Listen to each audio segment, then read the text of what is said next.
In this series, I'm going to surprise you. I'm going to strip away all the complexity and hard graft and teach you how to cook amazing food standing on your head. That is amazing, incredibly tender. From the kitchen novice to the budding chef, I'm going to give you the confidence, the recipes and the insider knowledge to make you a much better cook. Slice round, wasting nothing. I've been cooking in professional kitchens for over 25 years. Hey, what cheese is in the macaroni now? I've been taught by some of the best chefs in the world, and in turn, I've taught some of the best.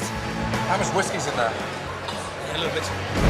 Now, I'm going to show you some simple and accessible recipes for fantastic food that you can easily cook at home. Incredible.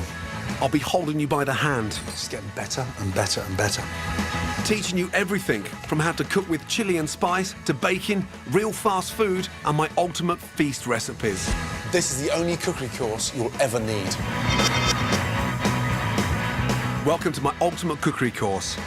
Packed with cooking tips, information, and 100 recipes to stake your life on. Right, tonight is all about keeping it simple.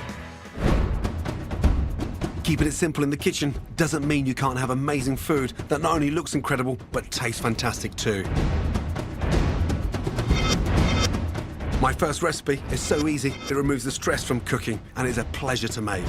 Chili beef lettuce wraps. Cooking should never be a chore. The more you cook, the more confident you become. That way, you actually start to enjoy it. And that's the key to good cooking. Have a bit of fun along the way. This is minced beef and minced pork. The pork needs to sit in there, otherwise the beef's going to dry out. It's really important to season the mince before you cook it. Pan, nice and hot. Touch of olive oil. Mince in. Break it up like that really helps to sort of separate it so you can fry it off with a lot of colour. With your spoon, just go through. And start breaking that up. The most important thing to remember is mince is made up of cheap cuts, brisket, belly, and short rib. So it needs help. And frying off the mince for colour is so important. If this pan wasn't hot, your mince is going to boil. There's a horrible grey colour on there, and there's no flavour on your mince. Taste a little bit. Tastes delicious. It's seasoned beautifully. See how crispy it's going. Take it much further than you've ever taken mince before. Nice and crispy. Smells incredible. And draining it is crucial. It keeps the mince nice and crispy, and you get rid of that excess fat. That's lovely. Now, just wipe out the pan, don't wash it. Low gas. Now we're going to add texture to the mince. Finely chopped chili, ginger, garlic, and spring onions. Spring onions give the sort of mince a really nice freshness, because it just gives that crunch. Nice and thinly.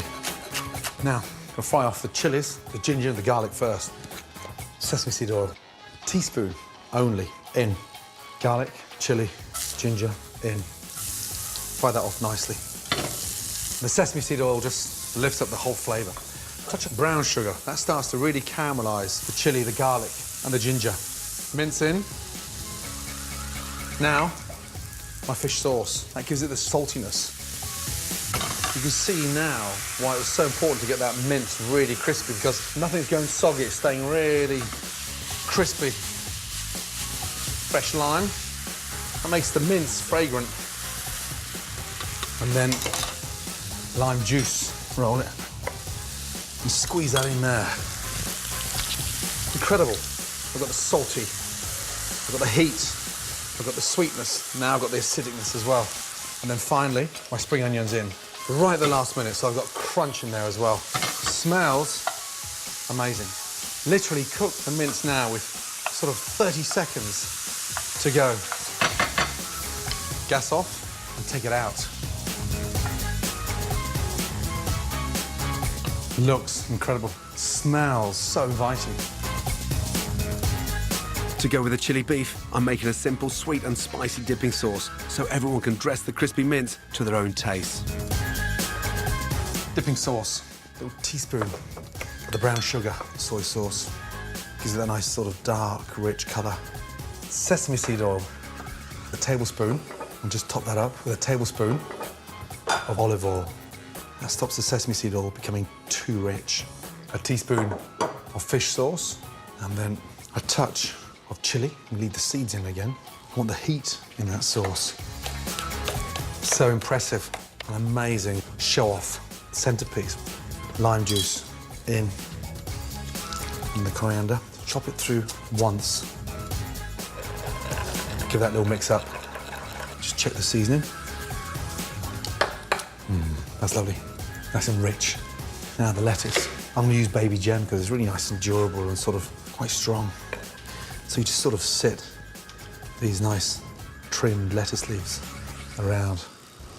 Now, the exciting part, to serve. Take your lettuce up, spoon in your mince, and then a little touch of dressing. Just a little drizzle. Nice. And that's the secret of having good, easy, relaxed food, is that you just help yourself.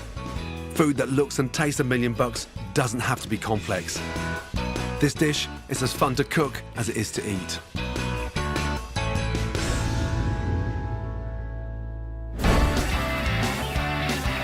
One of the keys to keeping it simple is to prepare all the ingredients in advance. The more organised you are in the kitchen, the easier cooking becomes. Here are 3 of my favourite quick recipes that, with a bit of advanced preparation, are so simple to make. Starting with my easy, fragrant fried rice.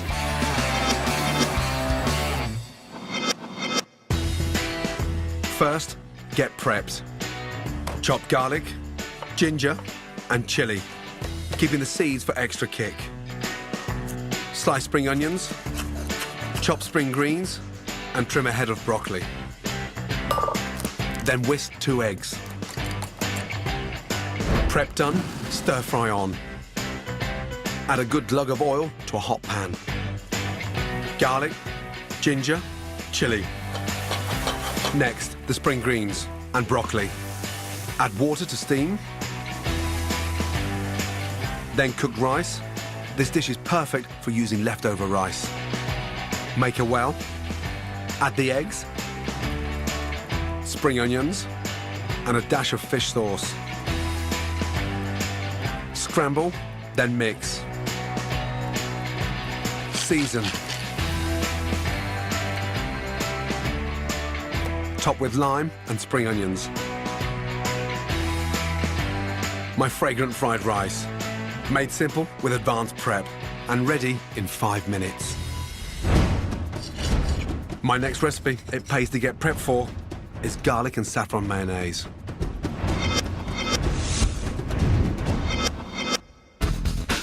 First, get your ingredients to hand. Eggs should be out of the fridge and at room temperature.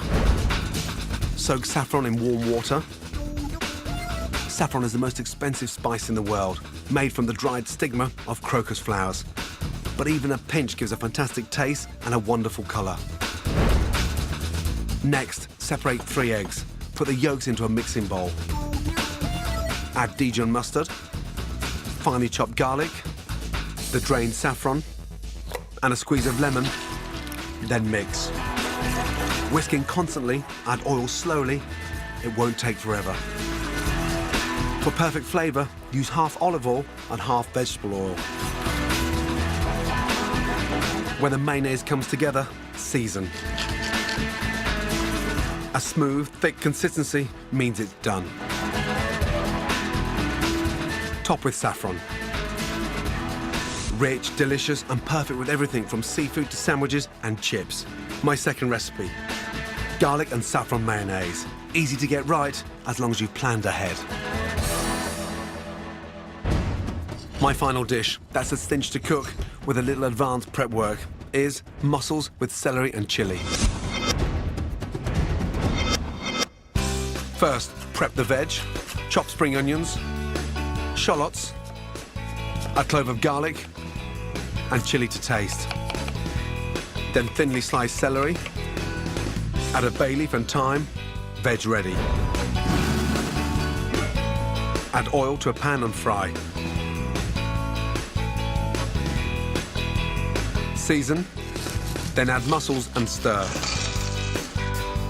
Mussels are one of my favourite shellfish. Cheap, healthy and delicious.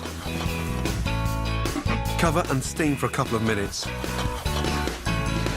As the mussels open, add vermouth and aromatic fortified wine. And 150 ml of dry white wine. On a high heat, reduce the liquid to create a sauce. Discard any mussels that are still shut.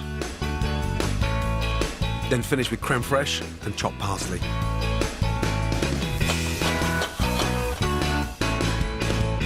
Minimal prep and cooked in less than 10 minutes. My mussels with celery and chilli. Impressive, affordable and super speedy.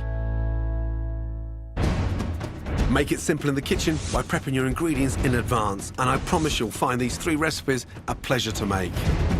Amazing.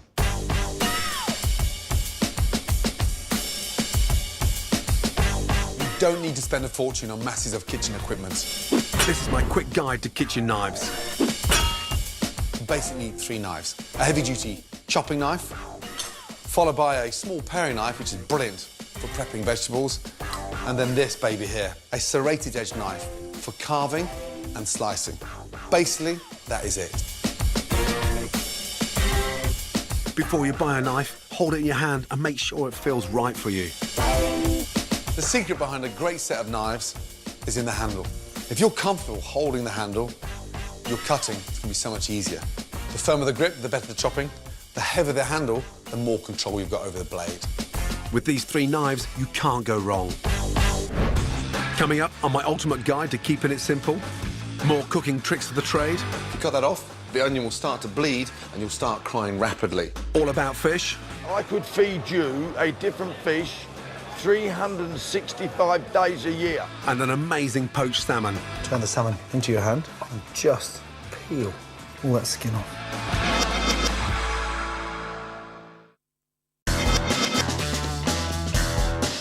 Welcome back to my ultimate cookery course. This is my guide to keeping it simple. My next recipe is easy and a pleasure to make if you're organised with everything ready in advance. Miso poached salmon with Asian vegetables. Organisation is key in the kitchen. Take a couple of minutes before you start and set yourself up. Make sure you know where everything is, stock, spatula, pan, etc. It becomes less stressful, but more importantly, the end results are incredible. First off, get your pan on.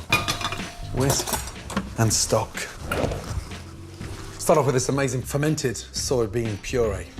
Into the pan, 3 nice tablespoons. Gas on. Now get your fish stock and whisk into the puree. Be generous with the stock. You want this nice, light broth, basically. You can buy miso paste from big supermarkets and it works brilliantly with salmon. Poaching the salmon in the miso stock gives it a really nice sort of sweet, earthy, creamy flavour. It's incredible. Bring it up to the boil. I'm going to infuse the broth and make it a little bit more fragrant. Kaffir lime leaf is very lemony inside the miso broth. Then chop chilli. Chili's in. And finely sliced ginger. That's simmering beautifully. Now, we're going to poach the salmon. Poaching means cooking it in liquid, but it's cooked gently. And the secret here is to keep that salmon skin on. If we took the skin off now, the salmon can actually break up whilst it's poaching. Skin side, down. Just going to slide that in. Under. Nice. The minute that stock starts boiling, turn it down and let it simmer. Take a little ladle and just every couple of minutes pour over. That makes sure the top of the salmon is cooked evenly and keeps it nice and moist. And poaching is one of the most delicate ways of cooking, so you have to handle it with care.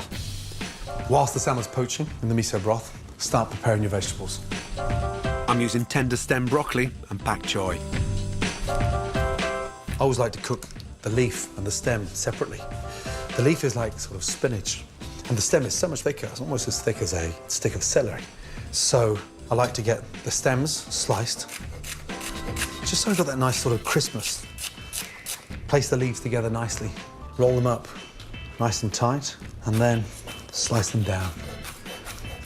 Now, My salmon, already the flavour in that broth has been elevated. Now it tastes really fishy. You've got the heat, the chilli, spiciness of the ginger, and the kaffir lime leaf. Take your fish slice and place it very gently underneath the salmon and push it down. Fish slices are flexible for that reason. Bend it, lift it up, just touch, looking for a springy, firm texture. And just sit that on top. A little touch of the broth over it. It stops it from drying out. Leave that to cool down for 2 minutes. Bring the stock back up to the boil. Broccoli in, bok choy, stems in. Little taste. It's getting better and better and better. Cook the broccoli and the bok choy stems for 1 minute and then add the tops in.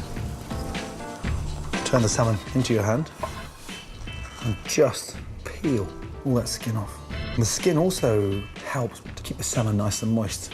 Then gently flake the salmon. That's the secret behind poaching. Everything just stays so moist. Wonderful long shards of pink. Now, just before we serve, we're going to add our mushrooms. These are enoki mushrooms. You can buy these enoki mushrooms in big supermarkets and good grocers. Slice them off. I'm going to put half in, and the other half I'm going to serve with the salmon. Toasted sesame seed oil. Put a little drip in there. Just rub. And you're just lining, almost like a little coat of varnish. Start off with your mushrooms, and then my salmon. 4 nice layers. And then finally, the mushrooms. Top with the vegetables. And then finally, a nice ladle. That beautiful, really sumptuous, rich stock. Lovely. And that is an amazing miso poached salmon soup. Simplify your cooking by getting organised, and amazing food will be coming out of your kitchen every day. And for great food, you need great ingredients. Next up, my shopping guide to getting the finest fish. When I buy my fish, I only want the freshest and the best. And if anyone knows how to get the best, it's Roger Kent Barton. He's been buying and selling fish at the world-famous Billingsgate Market in London for over 50 years. I love fish. I think it's the greatest food of all time. I sell literally every variety there is. I could feed you a different fish 365 days a year. This guy really knows how to sniff out the good from the bad. All fish smell different. The longer it's around, the more fishy it will smell. When it's lovely and fresh, it doesn't smell. Whenever you're going to buy fish, don't be frightened. Get your nose right into it. Don't go like that. Get it into it. Smell it. It smells delightful. It smells what I call salmony, and it's lovely. Barramundi, it's a lovely fish. The way to tell good fish is, look at it closely. It's shining. It's still got the bloom on it. His eyes are as bright as yours. Look in the gill, lovely and red. Put it in a bag for the gentleman, please. People should always be asking about their fish. What kind of fish is it? Where does it come from? A nice salmon.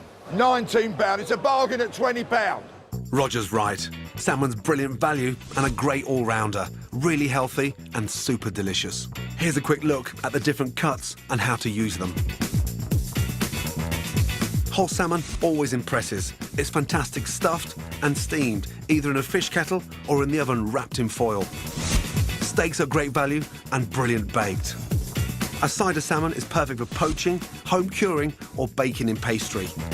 The fillet is so versatile, easy, fast to cook and great for pan frying. Smoked salmon, delicious cooked or raw. I love it with scrambled eggs. Broadly, there's white fish and there's oily fish. They come under 2 different sections. Here we have white fish. It's lovely, it's cod. It's the best cod in the world. It comes from a place called Peterhead. It's nice and white. The whiter the better. One of the most oily fish you'll find. Mackerel, there it is. Lovely colour. With most fish, the fresher they are, the harder they are. If you're not well and you're ill, have a mackerel. Sprats, otherwise known as top hats. Here we have flatfish, and these are known as plaice. As you can see, they've got spots. The redder they are, the fresher they are. It really is a lovely fish to eat. King George couldn't have better. For fish fresh enough for royalty, follow your fishmonger's advice and you'll never, ever have another dodgy Dover sole again. When you're smiling, the sun comes shining through. Next, my tricks of the trade and kitchen tips. First, how to chop an onion. This is the root. That's absolutely crucial. Leave that on there. If you cut that off, the onion will start to bleed and you'll start crying rapidly. Slice going forward. Let the weight of the knife do the work. 3 fingers, 1 in front, 2 behind. And this part of the knuckle is going to guide the knife. Fingers on top of the onion, point the knife towards the root and try to get as close to the root as possible. Nice, long strokes. And then push the onion back together. Push the knife halfway into the onion. Slightly tilt the knife down. 1 at the top. And then gripping the onion like a tennis ball, holding it together in place. With the weight of the blade to cut through that onion to get to the base of the root. Again, turn it round, up and down motion. And that's what we're left there. No waste, just the root. And look, there, you've got a really nice, finely chopped onion. So much great cooking depends on starting with a high enough heat. If a recipe calls for a hot pan, put it on early so it gets smoking hot. And always remember to preheat your oven at least 20 minutes before cooking. A clean cook is an efficient cook. My tip for a tidy cooking area is to always have a waste bowl next to you. It saves you going back and forth to the bin. Never add salt to eggs before cooking them because it ruins the texture and dulls the colour. Instead, save your seasoning to the very end. The key to cooking meat is to make sure it's at room temperature before you begin. Cooked straight from the fridge, the muscle fibres will be tight, which results in tough meat, and always let it rest afterwards, so it relaxes, becoming tender and juicy.